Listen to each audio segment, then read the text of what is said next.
Alrighty, well, welcome, Kitty. Thank you so much for being on the Meadow with me today. Thank you for having me, Kiki. I found you on Instagram only like a couple months ago, actually, I think. And I remember just watching your stuff so many times and just thinking that I wanted to have you on my podcast and just putting it off, like actually asking you.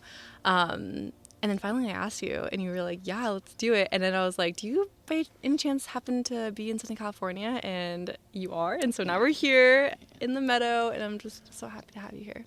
Thank you again for having me. This place really is so beautiful. And I was so excited that we're so close because it is special to like be able to make that little connection with a person in person. Yeah, like Zoom it's so great because you can like connect with so many other different people in the world. Yeah. But like when I first started, I didn't want to do any Zoom. So I didn't start my podcast for so long because I was like, oh, well, I can't do Zoom. It has to all be in person.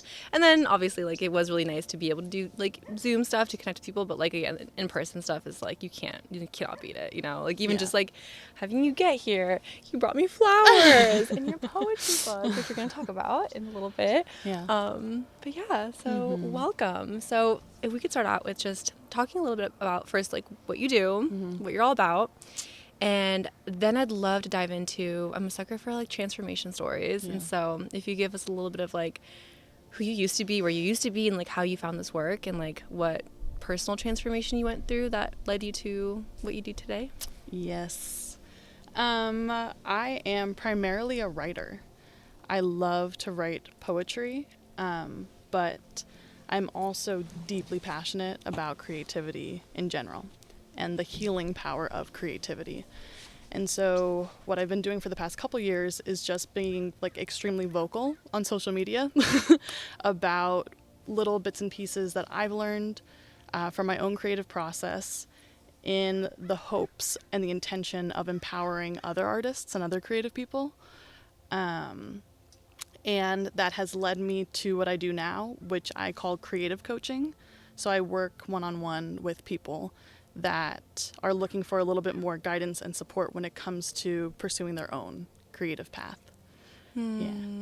So I love it. And I feel like you're so refreshing because like I was saying before the podcast started that like I've been so deeply into like the entrepreneurial side of like digital marketing and like selling products and your services and I feel like I've gotten so disheartened from just like feeling so in that masculine strategy like analytics of like, oh well, this is like the strategy of how you connect to your like client avatar and like you need to say things in the right way. And I feel like you're just like such a breath of fresh air of just like how raw and real and like your perspectives are so fascinating. Like most podcast guests, I just have like a list of questions, but I honestly, most of mine are like concepts from your videos and just like ideas that I'm so fascinated by. So yeah, I'm just so glad that I found you. And that's like just another reason that like the internet is so special. And like, I think it's so cool how like it can be so scary and like it can feel so lonely, but the fact that like now we're here together on my property and you got me flowers because of the internet. And also having the courage to like reach out. You know, it's like that's huge. I had you like I said, like I had you on my little notes of like podcast guests for like a long time, and I was like, it wasn't even like I was consciously like afraid to ask, but it was just like there was something daunting. Limiting of like, oh, gotta like, you know, do the pitch or whatever. And so I'm so happy very to glad have you did. Yeah. How long have you had like this brand that you've built through it? Like I know you said that you've been a writer and stuff, but like when was the switch into deciding to bring it into social media and to really create a platform out of it? It wasn't intentional by any means. I have always been a very shy person while having an outlet that allowed me to be more expressive and more outgoing.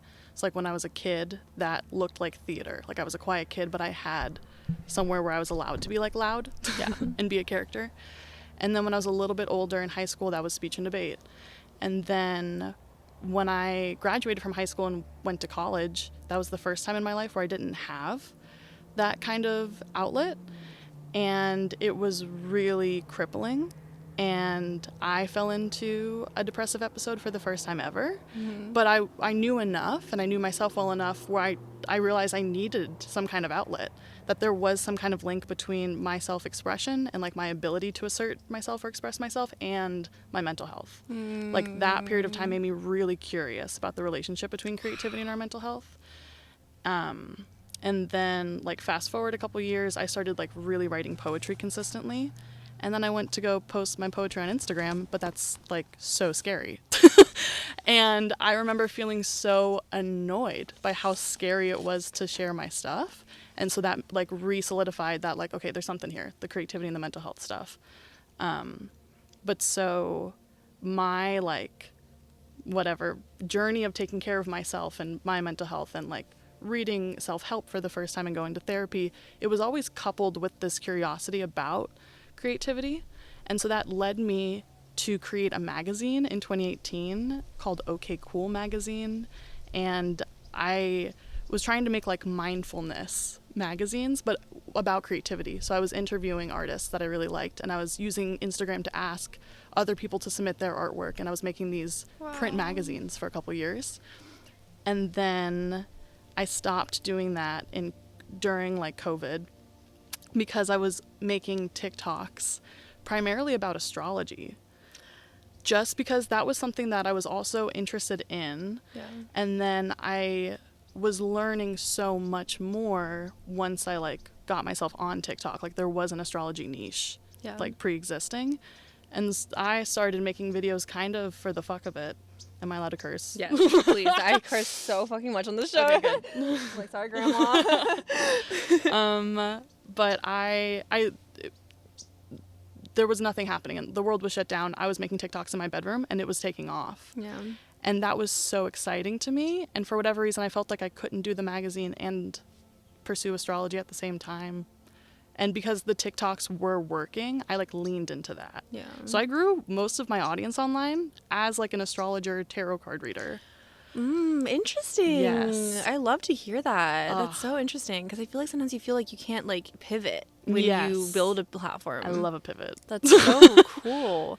But after a couple years of doing just that, I really missed being able to talk about creativity and mental health and spirituality in a broader terms. So only recently, like in these past 2 years, did I really like double down on my passion for creativity again. Yeah. But really all those things work really nicely together, and all of those things are still a big part of who I am.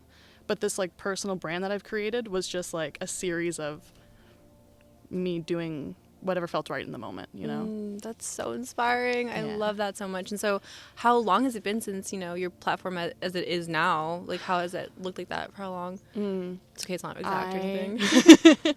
I started like actually getting numbers on TikTok back in 2020. Like my growth was very immediate and rapid, and that's why it was so exciting for me to be like, okay, I'm leaning into this.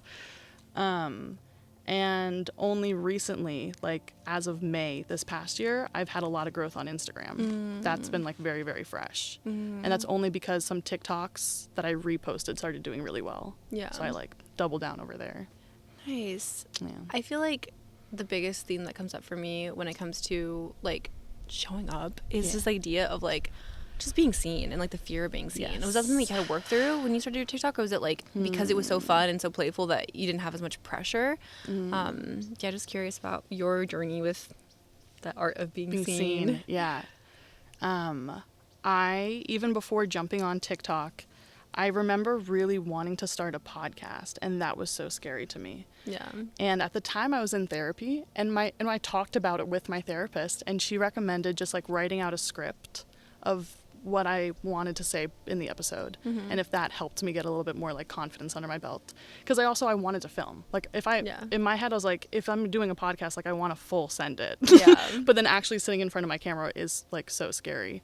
And what got me over that, and like what actually got me to record a couple episodes of that one podcast, was just mapping everything out and being like a little bit of a perfectionist about like what I wanted to say. And then that made me a little bit more comfortable on camera. And then when it came to making TikToks, that like the podcasting was really good practice for that, but also TikToks are so short. It's easier for me to just like press record, ramble for a little bit, and then like edit in the app, if that answers your question. No, completely. And it's so funny also because I feel like everyone has their own, like, I believe so deeply that everyone has like their own channel of like how their creativity can flourish. It's like I'm the absolute opposite. Like for me, like the constraint of the time on Instagram like makes it really difficult for me to know how to like use my voice, whereas like the podcast, like I've learned the less structure I have, the less like, you know, when I first started my podcast, I did the same thing where I wrote like a whole script, and it was what got me to actually start the podcast because I needed that. But then I learned so quickly that like the more I like try to control it, the more disconnected I felt from like the flow of it. And so now I feel like my podcasts are really just like bullet points, and like the less pressure and like, you know, less I try to control it, the more I flow. But that doesn't work for everybody. Like everyone is so different. Like I see how you show up on Instagram is so inspiring to me because it really is such a, all these little nuggets that you have are just so freaking cool. Thank you. And I'm only sharing stuff that I needed to hear at one point, or I literally need to hear this right now. So I'm going to say it to myself, and I'm going to say it to anybody else who needs to, you know? Yeah. That's also, I feel like, why your message comes through so beautifully, because I can tell that it's like you live and breathe like this, you know, philosophy. And like for me, coming from this background of like, you know, in January I joined this mastermind, like I went so deeply into like, this is going to be like my business, it's going to be, and it was always just so broad in my idea because it was all about, and that's why I feel like we connect so deeply, was because it's like everything that you talk about is exactly like what I want to base everything around, which is like the healing power of creativity, and like how creativity isn't something that like only a few people, you know, can tap into, but it's a way of living. And it's like, and I think for me, like my patterns that I'm like still overcoming is that I've just always been through these like cycles of like having the vision, planning, creating, doing stuff, and then having it never see the light of day. Like convincing myself to like move on from it, throw it all away, start new, and never like ending the cycle and completing it. I actually feel like you were talking one thing about one of your videos was about creative people are fueled by the hunt. I loved that idea, and how like there's two ends of it, where it's like perfectionism, like the control freak of it, which is me through and through, and then there's like the steamrolling, like okay, I'm gonna get all of this done, like let's just like muscle through it. And how it's not as much about the final product as it is about like the actual act of creating. So I don't know if you have any thoughts about that specifically. See, I think that's so interesting, going back to how you were talking about your podcast, in the sense of like being a perfectionist at first was helpful, and then now you know you need to like let go and let it be and surrender into that process. I wonder if you could like take that experience and then apply it to literally everything you do, you know? Because I do think it's helpful to be a planner and to like be very calculated and strategic with like how you're spending your time and exerting your energy. But I know, you know, like taking imperfect action is the key. I mean, like, I know it at an intellectual level, and I teach it constantly, but it's something that I really, really, really do struggle with because of this fact of like, I remember Rick Rubin has this quote that like my podcast listeners have heard me say a fucking million times. I swear to God, but it's so good. It's like, I always butcher it, but like, it's like, you know, our visions start like in the ether is like, it's limitless, it's boundless, and then we try to bring them down to like the 3D, and like we're always limited by like our resources, and like it's always going to pale in comparison to what we have in our minds. And I think that that's like really gets me, you know, because it's like I have the vision, and then I go to do it, and then if it doesn't feel like it can be perfect, you know. But I really appreciate that advice, because honestly I think that would be massive for me, and that's why this podcast changed my life, was because I promised I'd do one episode a week, so I didn't have the time to plan and nitpick. I just had to just fucking do it. But yeah, that is so freaking inspiring. No, I think imperfect action is the way out of that cycle, because it's sick and twisted that the only way we can achieve that vision is if we just get things going and we make the most of our limitations, and we get resourceful with what we have. And I love how you like the way that you word it with like it's the hunt. It's like it's not just the end product. It's like it's the reason that we want to be creatives, and like the reason that I want to start a business around my creativity is because I fucking love it. It's not because of this like it's not because of the end thing, you know. I also love that you mentioned like the grieving process of it, you know, like at the end when you finish a product, you know, it's like it's not like we're chasing and like trying to find this end thing, and then we get to the end and we're like, actually, like let's start over, you know. Like that's why so many business owners, like they'll build $1 million businesses and then they get bored, they sell it so they can start from scratch, because the beauty of it is the chase of the dream and the creations and stuff. And that's a concept that like I have experienced working on like previous projects, but I experienced it so heavily this past year when I published my book in May. just because it was something that had been in the works for like 6 years, basically. Yeah. Something I'd been like tending to for 6 years, knowing that one day it would like be more of a, it would end up being a book. And then I spent so many like months, like every single day, like that was where I was getting my fuel, and that's where I was like getting a sense of purpose. After work, I was sitting down with my like poetry. Yeah. And then once it was done and once it was out in the world, I was like, well, what the fuck do I do with Yeah. myself now? I have to figure something out. And I didn't feel like writing yet, you know? Mm-hmm. Yeah. Yeah, it's such a good reminder for like, especially for I'm at like, to just romanticize the fucking process and like and like savor it, like the juiciness of the act of creating is like so delicious. And like this like idea that we need to like perform and like do art in the right way for some like customer or ideal, you know, end product. By the way, this is her poetry book, God is a Witch. I would love to hear more about this project. Like when did you decide that you wanted to create it? Was it something that you had been envisioning for a while, or did it just come through you? Like, I'd love to hear just a little backstory on your poetry book. Thank you for asking. I have been writing poetry since I was probably like 20, and I'm 27 now.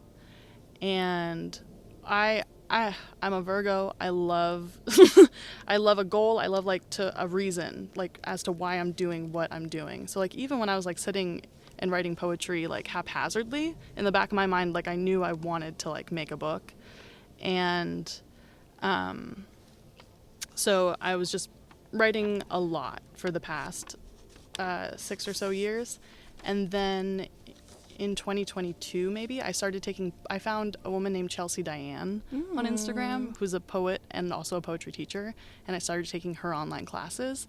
And that was exactly what I needed, like a little bit of structure, a little bit of like affirmation from this woman, and like that's when the book really started coming together, you know? Yeah. That's so beautiful. Again, like when I first found you on social media, like just seeing like this kind of art and this kind of just like beautiful like expression of your work, and like whereas I was like fully immersed in like the like marketing world and like, you know, the online coaches, and like you are a coach, you that's what you do, but the way that you do it is just like it's still holding on to just like the core of like the essence of creativity in the first place. One thing that I think about so much is like the idea of external validation with creativity and creations, and constantly need, for me and like, you know, people in my world and people, my students, it's like, it's this idea of like, I can't fully trust in my work unless I have somebody else that like is like, oh, it was great, like you did good, like this works, you know? Yeah. And so I don't know if you have any tips for how people can pour themselves into their art without necessarily worrying about the external validation. Yes, to fuel them. It's huge. That feeling and working through that feeling is a massive undertaking. You know what I mean? Like I think it's so normal and so natural for all of us. And also, I really do think that being seen and being witnessed is part of the creative process. Yeah. Like, there's a reason that a 5-year-old, when they're done with the drawing, they run to somebody else and show them. Like, that feeling in us never really goes away. It can get, like, twisted and contorted with shame and guilt and, oh, I shouldn't want the attention. But, like, that part of our psyche is still very much a part of who we are. So I don't actually think there's anything blatantly wrong with wanting the validation and attention. The word attention is such a like loaded word, and I don't think it can have a inherently bad connotation behind it. Number one, you know what I mean? Like, you're allowed to be witnessed. Yeah. And then also it's so important that we do let ourselves be witnessed for the sake of connection. Yeah. You know? And I think that's true for healing too. Like, sharing your story, talking with someone else, like that's important. Yeah. Being literally witnessed in your own self-creation. But when it comes to, again, like that fear of being seen or like anything holding you back from really being witnessed, I think it's so important that you are doing things that you genuinely want to be doing, and you're wearing things that you genuinely want to be wearing, and you're saying things that you genuinely want to be doing. And if you're doing that, then in theory you don't actually need the validation, because you would have done this anyway, you know? So good. So fucking good. It's easier said than done. Yeah. But in theory, really, like, as long as I've been thinking about selfishness a lot recently, and I've made a couple of videos talking about it, but I think the more selfish you can be with your own creativity and how Yeah. you spend your time and what you wear and what you say, as long as you are liking what you are doing, then the validation will come, and it'll come from the right people. You know, it'll come from people that feel the same way, or that people that like feel as if you're giving them a little bit more permission to do the same, you know? Yeah. Yeah. Oh my goodness. And like it's such a like bringing it down to like the bare root of it of like, yeah, you got to create what you want to see in the world, and like what speaks to you speaks to your people, you know, and like it's not about chasing the trends and like, you know, the hooks and like all the, again, if you can't tell, I've been really just like pulling myself out of like that realm. Yes, but I do think there is value in that realm too. Only the balance of it. Yeah, of course, like with everything in life. But I love the internet. I really, really do. But we just consume so much information all the time. Yeah. So like having a hook and like actually having something really powerful and like worth saying and like actually being conscious of like the value or the structure of what you're creating, I think that's important too. Yeah. I think it's not something to be overlooked, you know? Totally. And just finding like that structure of like letting like that masculine like hold your creativity, like the seasoning on top, where it's like it's not like you don't have to base your creations around like what's viral or what's trending or whatever, but rather, you know, use that to lift up your creativity. Yes. You can pay attention to what's trendy. Yeah. You know? And if it feels good to you to participate, then by all means. Yeah. But if you feel like you have to sacrifice something of yourself or that's not actually true to who you are, then it might get you a little bit of success, but it also might not be sustainable in the long run. Yeah. You know? Yeah. Or even like what you want. Like I know I have people in my life who like built platforms off things that worked, and now they're like, I hate this platform. I don't even like connect with my community, but like I have a bunch of followers, but like what's the future of this, you know? But that's how I felt with astrology. Yeah. Well, you didn't want to like, oh, well, I can't, like, this is so good, like I don't want to like, you know, Yeah. throw it away or whatever, but like I'm so happy that you were able to pivot, and like not trusting that so many people are so scared that like if they pivot then they're gonna lose their people, but I bet you can be a testament to the fact that it's like, well, that's actually what you want, you know? It's like and the physical pivoting is always difficult. Yeah. You know, the videos that I was making for like a year were not doing well because I wasn't feeding into the same algorithm that I once was, you know. But I was willing to like stick with it because that's actually what I wanted to do and actually what felt right. That's so inspiring, and thank you for sharing that part of it, because I feel like that can be such a scary, dark place for some people, making that shift of like. And I think that comes back to what you were saying about like, if I like what I'm doing, if I like this, if this feels good to me, then this is what I'm supposed to be doing, and that it's gonna work, you know, like eventually, yeah. You have to trust that. And like you said, like falling in love with the hunt and the process, and like another thing that you were another one of your videos that I was looking at is like the feeling of frustration when sharing doesn't go as well, and like leaning into pleasure and patience. Yes. So if you can riff on that. Yes.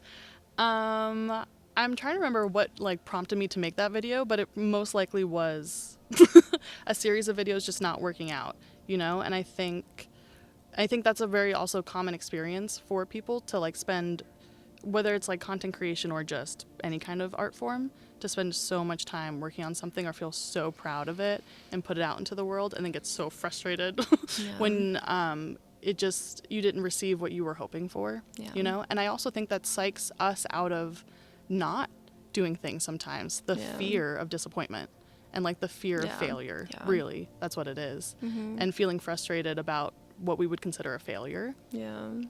But I think that failure and that frustration is such a good teacher, and it's meant to teach us patience. And then being patient in general's fine. I think the way to really lean into patience is through pleasure and being slower and being literally more romantic with your own process, you know? Yeah. I love it. I love it so much. And it's like, I feel like, again, on an intellectual level, you can get all these concepts, but I feel like the way that you bring it into your world and the way that you're able to like express this, I feel like just hits in a way that like it is meaningful, is very meaningful to me. And it all comes back again, I guess like that, like feeling safe, being seen in your vulnerability, being seen in your failures or whatever you quote unquote would call a failure, in your wins and your successes. Like, I think some people, like their nervous system feels just as dysregulated in a viral video as it does in like a flopped video, which is so funny. Yeah. And maybe that's the link to being okay being seen, feeling safe enough first. Yeah. Definitely. And I feel like, I mean, even for me, I remember like I feel like I had been going through a season of just really just like shedding and like stillness and like really pausing, this momentum that I was on, because I was just like not feeling right.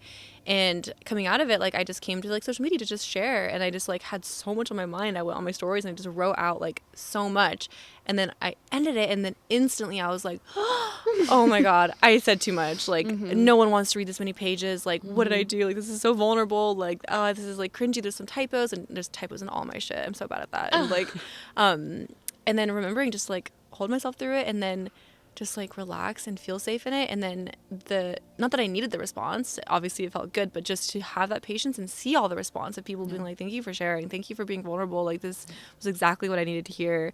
And so that's what definitely prompted that idea of just like feeling safe in all of the crazy layers that it is to show up on social media. One thing I'd love to talk about is the idea of, that I've also heard you talk a lot about on your platform, is like imposter syndrome, and how people think it's such a bad thing that like if I feel imposter syndrome, that means that I'm not in the right direction.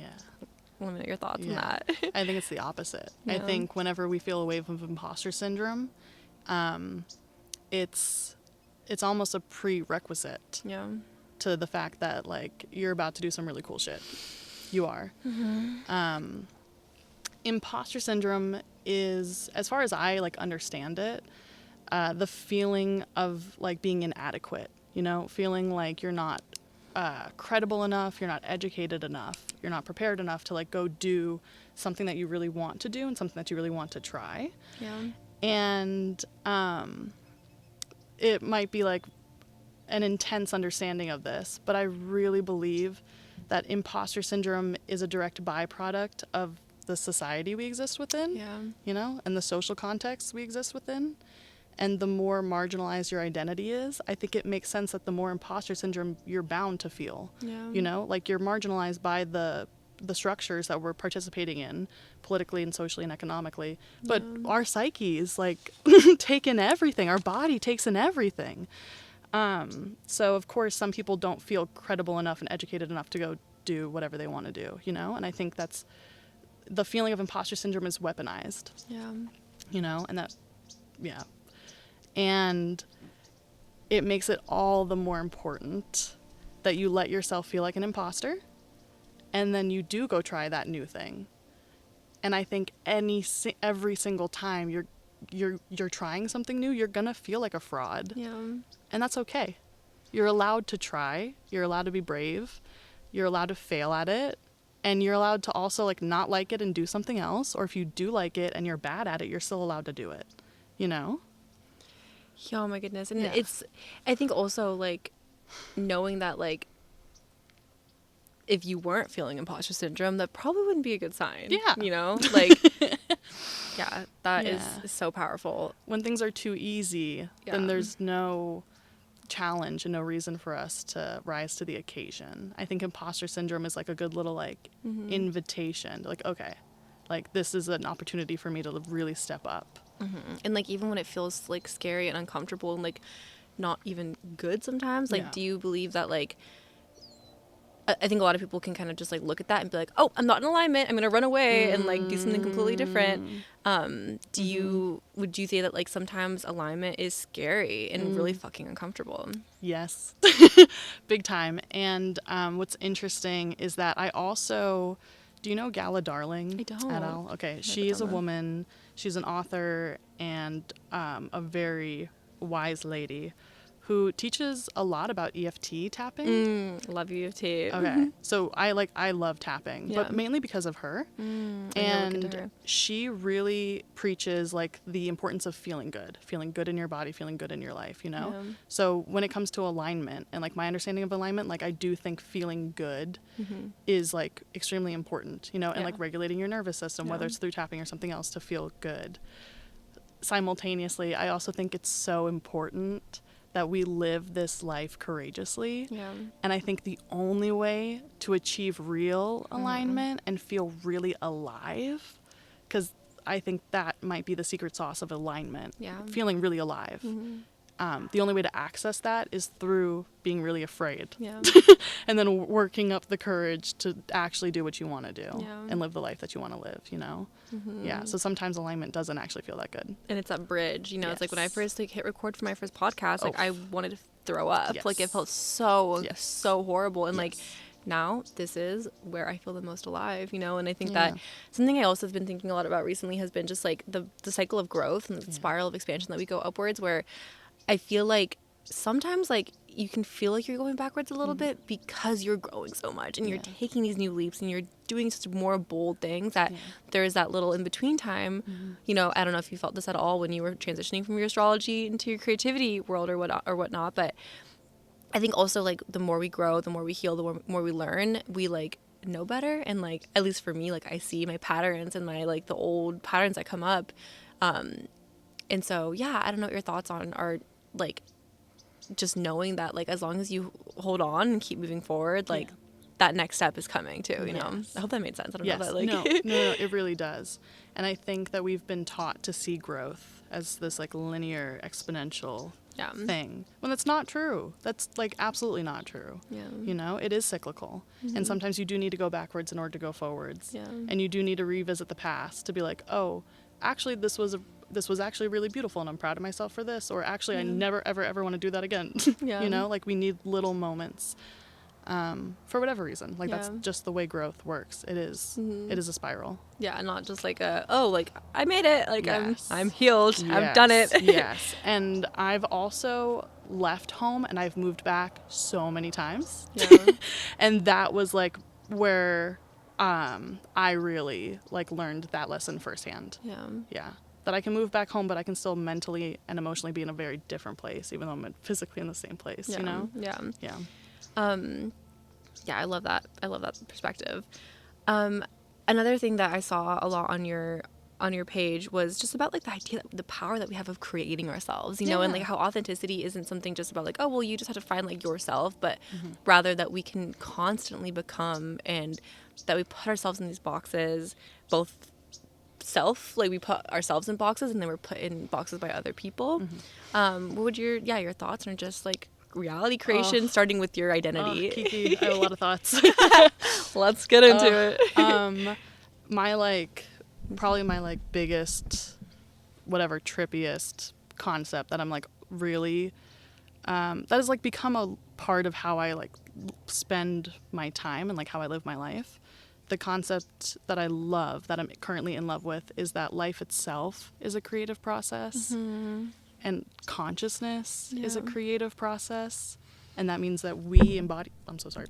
We embodying consciousness, like you're a creative process. I'm a creative process, and the life that we live, is a creative one. And it's not that we were handed a blank canvas at birth and we have total control over what we want this life to look like. But we do have decision-making skills. And again, some of us, based on what we're currently moving through, based on what our life experiences were, like some of us are more equipped in our decision-making skills, and other people less equipped, or like whatever. But you are not condemned to who you've been and who you were and where your family came from, you know? And evolution itself makes sense to me if we see it as a creative process, you know? And when you make decisions for yourself, when you choose like little things like what you want to eat and what you want to wear, or when you're choosing bigger things like life decisions, life partners, like you're literally choosing who you want to be.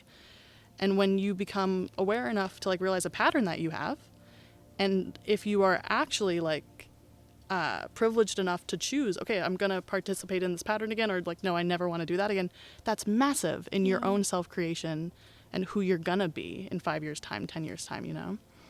If that makes sense. So much sense. I'm like, I'm trying to decide what tangent I want to go on. There's like so many things I want to go off of on that.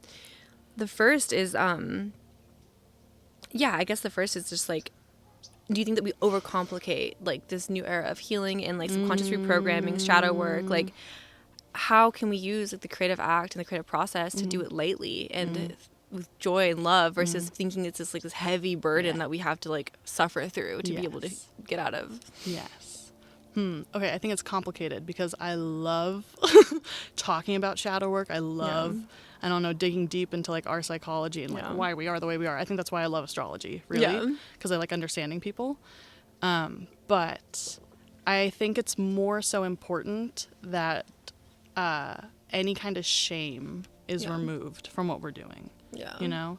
So if you're doing shadow work and you want to like really heal something within yourself, beautiful. But like if there's added shame, that you feel ashamed that you have this thing and that you want to move through this, then that's like not helpful at all. You know, I think that's the bigger piece to be looked at.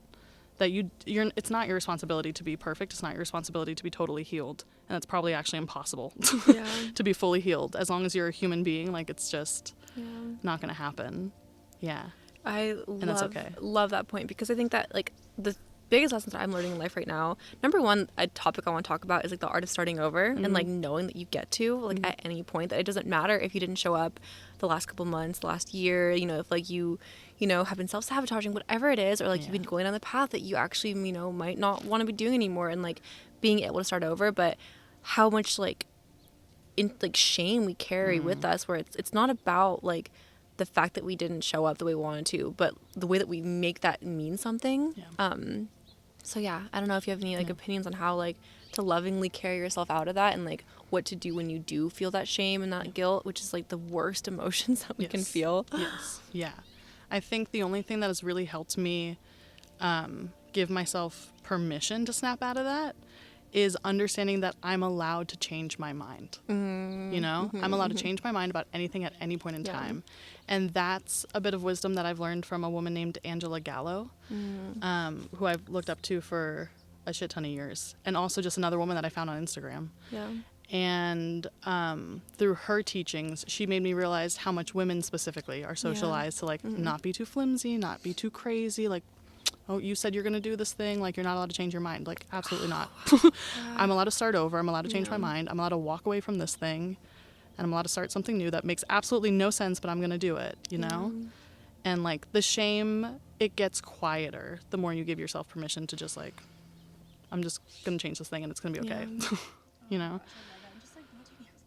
Seriously, yes. Be more playful. I think that's kind of like where it comes from, like that question of like, you know, overcomplicating things, because it's like I like my story is that like I am like used to be like an ex-atheist, like I lived my whole life like super against any kind of like spirituality or astrology. Like I was so rooted in like science and like only thing that like science could. And then I did mushrooms in 2019. Like, more than my friend and my sister did, and literally my life changed. Like it led me down the path of like where I am today, and like consider myself such a spiritual person and such a like I love the magic, but that part never leaves me. Like I love being able to look at the work of manifestation, both through like the energetics and the manifestation and spirituality from like things we can't explain, and like subconscious reprogramming and neuroscience. And like, but I think that I get kind of caught up in like the heaviness of like needing everything to be so like have that like tangible, you know, where I catch myself like not being as light with it, you know. I think that's kind of like an example of just like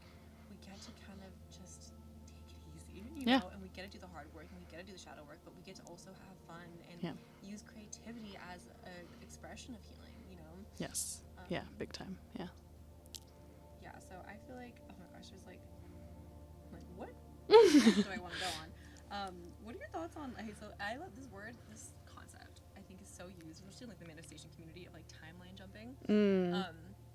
Again, talking about like the really tangible physical way that I see it, I think it's really, it reminds me a lot of what you were saying about how like life is a creative act. And like I think some people think timeline jumping is just like, oh, deep meditation, you like go to a different like astral realm or whatever, when in reality, like how I see it is like you can see the path that you're on today with like the patterns and the habits and like the ways that you're not showing up, like the ways that you're, you know, not creating or whatnot, and you can have that conscious awareness of being like, okay, well, like this is where I actually want to step into, and like through the decisions that we make every single day, we can jump into that other reality. So I want to get your thoughts on that. I think my relationship with like timeline jumping goes back to what I was saying about being courageous and being brave, and like you have to do scary things to align with the version of you that is most alive. So when it comes to like my understanding of timeline jumping and like literally it's the fact that like our habits and how we spend our days create the lives that we live, right? So if you want to live a completely different life, you have to start doing completely different things. You have to be courageous. But also, I love the energetic work. I love meditations that let me like, I don't know, zone out and like sink into the feelings that I want to experience. And like, I love visualizing what it is I actually want. You know, I like the witchy stuff too. But in my experience, having the energetic work coupled with being willing to do the scary thing, that's going to create some kind of timeline jump in your life, you know? Yeah, and I think for me, like the energetics and that more like feminine, like magical things is like what changed my life for sure. Yeah. It's like I feel like it gives this space of like number one, like knowing that like we don't have to do all well. Like there's so much more like that has our back, that like wants us to win just as much, whether like whatever beliefs you have, you know, it's like it doesn't it can be so many different things. All it is like just the energetic of like the world, you know, like Yes. that, like, you know, you can think of it in a more spiritual way, or you can think about it just the fact that it's like we're all connected, you know. Yeah. Like I love the idea that like our manifestations are never alone. Like, No. I mean, take for example, like this conversation today, like Yeah. I was viewing it as like, oh my gosh, like I hope she wants to be in my podcast, and the fact that you are loving this experience as much as I am, like just shows that it's like from the other perspective, the other person's like, oh my god, I just got asked to be on a podcast, you know, Yeah. or it's like, or specifically like the poetry that you wanted to write was found in the right hands of a person who was praying to find it, you Yeah. know? Yes. Yeah. So yeah, I feel like, I guess it's not really a question, but like Yeah. I do feel like the magic of this work Yes. is so beautiful, and I think that like creativity, like its essence is in that realm, you know? Like I feel Oh, like, big time, yeah. I think all creators can really like relate to the idea of like when you're in flow, it's like, oh my god, like It's what is transcendental, going on, you know? yeah. Yeah, absolutely, yes. Did you always identify as an artist since you were young? I don't know. I don't think so. Yeah. No. Like when I was really little, the first job I ever wanted to have was like working for Disney World. I wanted to be an Imagineer, like build roller coasters for Disney, you know? And I guess in a way that is artistic. Yeah. But I like messed around with a bunch of different things before really landing on what feels right now, which is primarily poetry. Yeah. Do you think that there was like a life experience of like kind of like what really led you down this path, or do you think just naturally you just felt like it was like a homecoming to, you know, what your soul has always wanted to I think do? yes, I think both. Yeah. You know. But when it comes to life experience, I think what I discussed earlier about like being a shy kid but having some kind of outlet was very important for me, and it's still a very important part of who I am.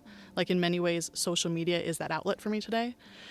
And simultaneously, a big part of my life story is the relationship that I have with my mom, and that's actually a big part of this book too. My mom was an alcoholic who passed away in 2019, and she was a very creative woman who also, well, very much struggled with her mental health and struggled with addiction. And I also even as a kid, understood that a lot of her, I don't know, struggles stemmed from her not being very strong in her own identity and feeling like she had to give up so much to like be a mom, be a wife, you know? So that also really ingrained in me like a deep need to like take responsibility for my own identity, really try to enjoy being myself as much as possible, because my mom also really struggled with self-consciousness and like things that really drained her of her own vitality in her own life. So really everything I do now is kind of like in remembrance of what I watched, you know?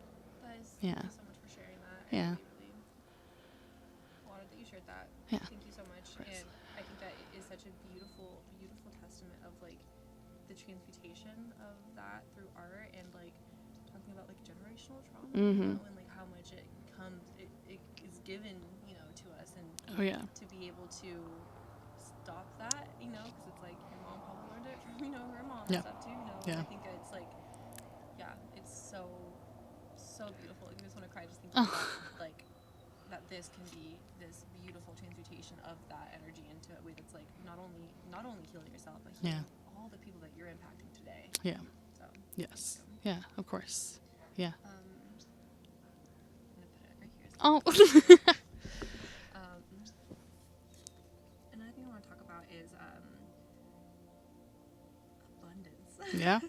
And this idea that we like, you know, number one, like the market is saturated, really. There's too many people doing what I want to do. There's already these people talking about what I want to talk about, and like what your beliefs are about like the abundance, where it's like there's enough for everyone to go around. And not only that, but like there's people out there that are meant to find you. And there's some people who are meant to find me. Yes. And so what's your thoughts on like abundance period when it comes to creativity, but specifically like on the social media space and like connecting with like your perfect people? Yeah. I love to like play devil's advocate when it comes to the market's oversaturated, and you know, there's already so many people with a podcast. What's the point of me having a podcast? But the literal point is that your voice wants to be used, and your voice deserves to be heard, and you deserve to take time every single week to sit down and collect your thoughts and create something that feels meaningful to you. You know, when I think it's normal and that we've been socialized to focus too much on the final product of our creativity, you know, when it doesn't matter if the market's oversaturated. It doesn't matter if everyone's saying what you want to say. You deserve to hear your own voice speaking, and you deserve to hear like yourself in that kind of context, in whatever kind of creative context. And then when it comes to abundance and like creating abundance and really trusting that you're going to find your people, it like trust is handmade and it is created over a long period of time of you probably not trusting, you know? Like, it's not guaranteed that if you show up and make a podcast every week, your people are going to show up. You literally have to do it because you at that point in time, like, you need to be doing something that you're obsessed about enough.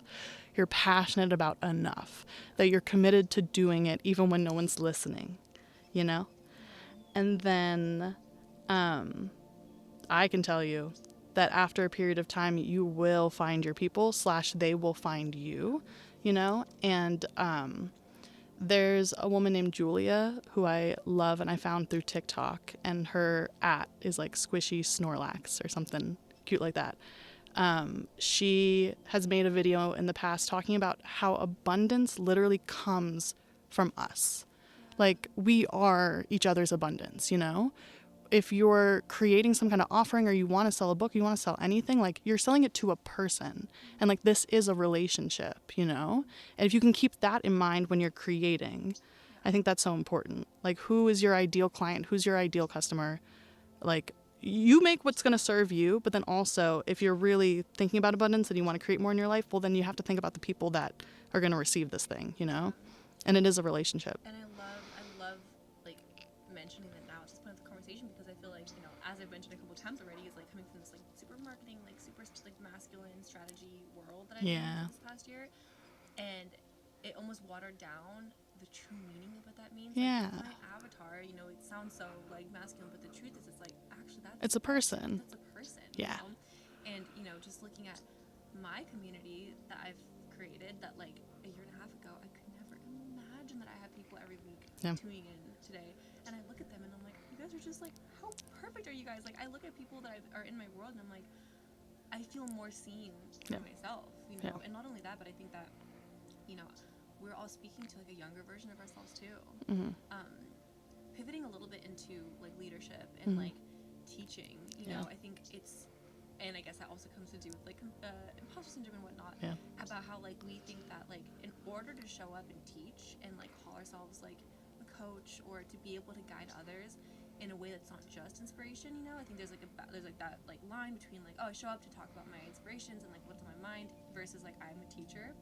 I think a lot of people think that we need to be a million miles ahead of our perfect people, but what are your thoughts on the fact that like actually like it serves people more when they can connect with you and they don't have to be a billion miles away? Yeah. to be like 100% of service with them.